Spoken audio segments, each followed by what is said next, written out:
Bismillahirrahmanirrahim. Assalamualaikum warahmatullahi wabarakatuh. Selamat datang siswa baru. Selamat bergabung menjadi keluarga besar SMK yang 3 Garut. Kami akan dengan senang hati menunggu kalian semua untuk bergabung bersama kami.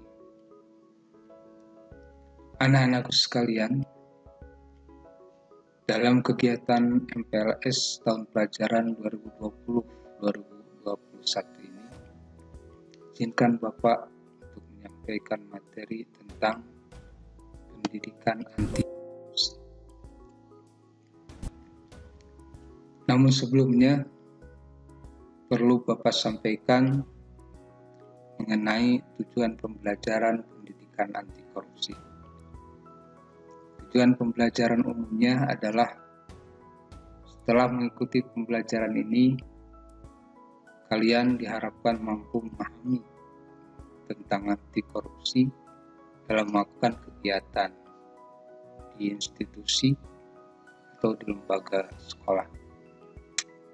Sementara itu, tujuan pembelajaran khususnya adalah setelah mengikuti pembelajaran ini, peserta dapat menjelaskan kembali mengenai konsep korupsi, akibat dari korupsi, kemudian pendidikan anti korupsi, metode dan tujuan pendidikan anti korupsi di sekolah, dan yang terakhir adalah bagaimana realisasi kegiatan pembelajaran penanaman nilai-nilai anti korupsi siswa di sekolah. Anak-anakku sekalian,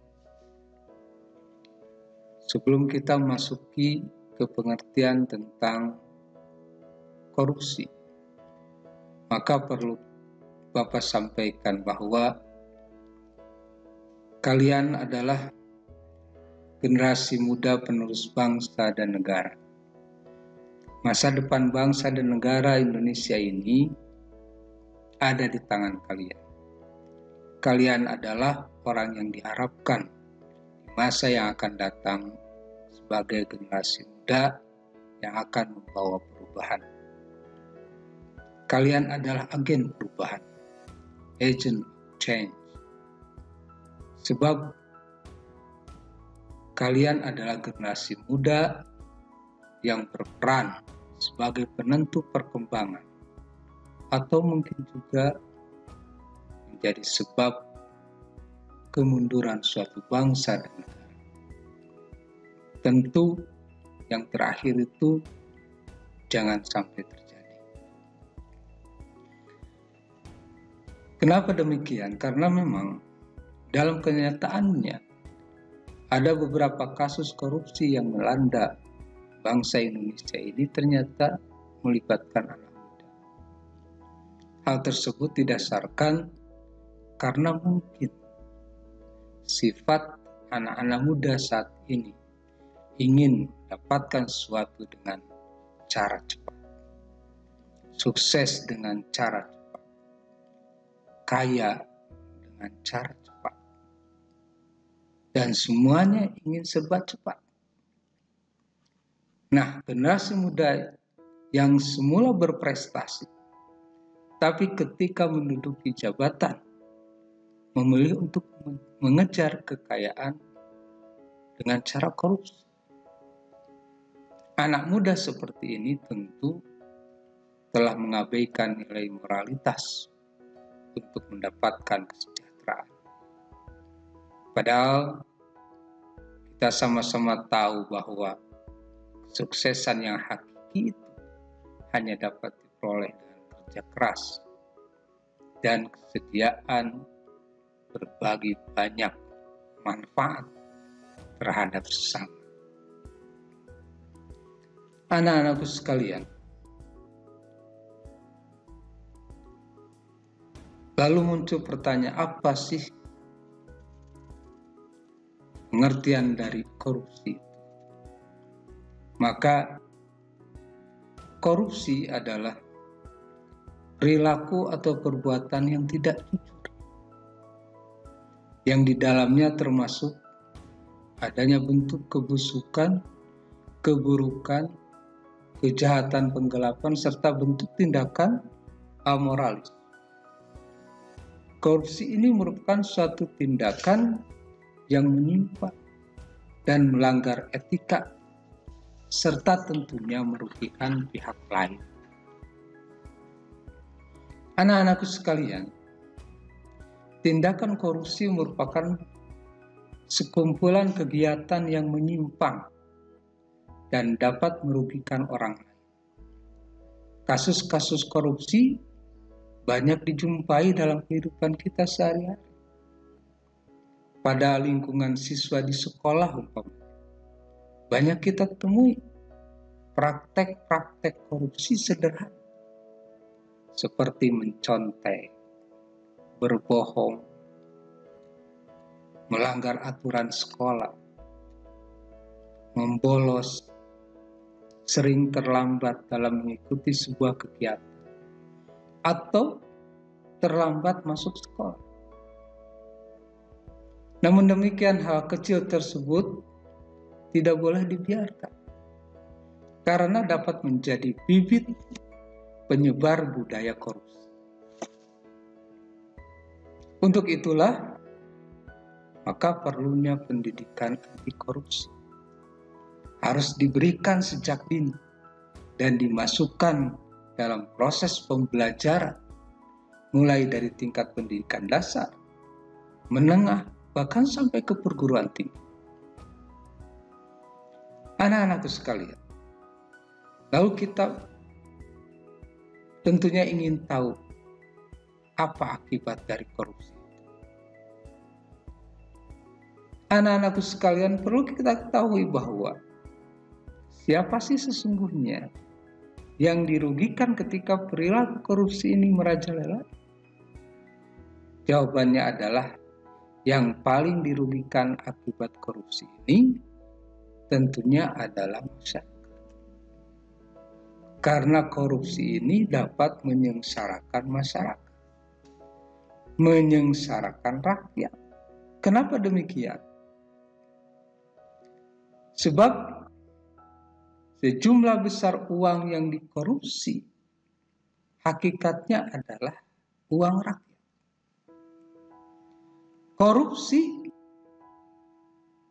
merupakan tindakan yang dapat menyebabkan sebuah negara menjadi bangkrut dengan efek yang luar biasa, seperti terhambatnya pembangunan nasional disebabkan oleh hancurnya perekonomian, sehingga tentunya akan menyengsarakan masyarakat.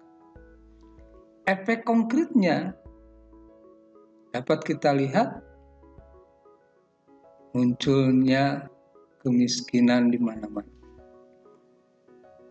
Pendidikan, pelayanan kesehatan menjadi mahal. Fasilitas umum seperti transportasi menjadi tidak aman, serta rusaknya infrastruktur jalan. Dan yang paling berbahaya adalah meningkatnya angka pengangguran, mengakibatkan angka kriminalitas pun meningkat. Dan ternyata korupsi juga dapat memperburuk citra bangsa Indonesia di mata internasional. Anak-anakku sekalian, inilah salah satu potret kenyataan masyarakat yang ada karena akibat merajalelanya korupsi. Oleh karenanya diperlukan adanya upaya luar biasa untuk memberantas korupsi. Kalau selama ini upaya pemberantasan korupsi hanya fokus pada upaya menindak para koruptor atau upaya represi, sementara sedikit sekali perhatiannya pada upaya pencegahan korupsi atau upaya preventif. Padahal upaya preventif dalam rangka pendidikan anti korupsi merupakan hal yang sangat penting yang dapat kita lakukan untuk generasi muda ini. Kita dapat melakukannya dengan 3 jalur. Yang pertama, melalui pendidikan di sekolah yang disebut dengan pendidikan formal. Yang kedua, melalui pendidikan di lingkungan keluarga yang kita sebut dengan pendidikan informal. Dan yang ketiga, melalui pendidikan di masyarakat yang disebut dengan pendidikan non-formal. Pendidikan anti korupsi ini tentunya harus mengintegrasikan domain pengetahuan atau kognitif, sikap serta perilaku atau afektif, dan keterampilan atau psikomotor. Nilai-nilai pendidikan anti korupsi ini harus ditanamkan, harus dihayati serta diamalkan oleh setiap insan Indonesia sejak usia dini sampai perguruan tinggi. Bila perlu, long life education. Artinya, nilai-nilai pendidikan anti korupsi ini menjadi nafas di setiap waktu, setiap tempat, semasa masih hidup. Anak-anakku sekalian, lalu muncul pertanyaan bagaimana metodenya jika pendidikan anti korupsi ini dilakukan melalui jalur pendidikan.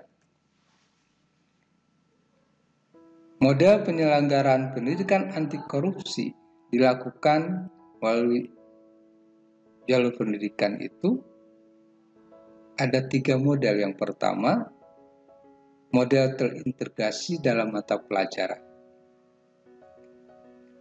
Kemudian yang kedua, model di luar pembelajaran, yaitu melalui kegiatan ekstrakurikuler.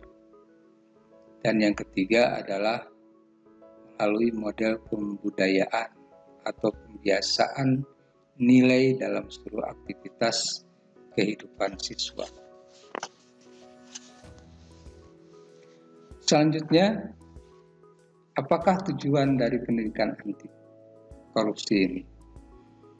Tujuan yang ingin dicapai dari pendidikan anti korupsi ini adalah satu, membuat siswa mengenal lebih dini hal-hal yang berkenaan dengan korupsi, sehingga tercipta generasi yang sadar dan memahami bahaya korupsi, bentuk-bentuk korupsi, dan mengerti pula sanksi yang akan diterima jika dia melakukan korupsi. Kemudian yang kedua, dapat menciptakan generasi muda bermoral baik, serta membangun karakter teladan agar anak tidak melakukan korupsi sejak dini. Selanjutnya, bagaimana merealisasikan kegiatan pembelajaran penanaman nilai-nilai anti korupsi siswa di sekolah. Cara merealisasikan kegiatan pembelajaran penanaman nilai-nilai anti korupsi siswa di sekolah tersebut diintegrasikan ke dalam mata pelajaran, disatukan dengan mata pelajaran. Nilai-nilai yang diajarkan dalam pendidikan anti korupsi adalah nilai kejujuran, tanggung jawab, kemandirian, kedisiplinan, keberanian, keadilan, kesederhanaan, kerja keras, dan tidak korupsi. Tentunya pendidikan ini mengarah kepada malu apabila tergoda untuk melakukan korupsi dan marah bila menyaksikan. Inilah nilai-nilai anti korupsi.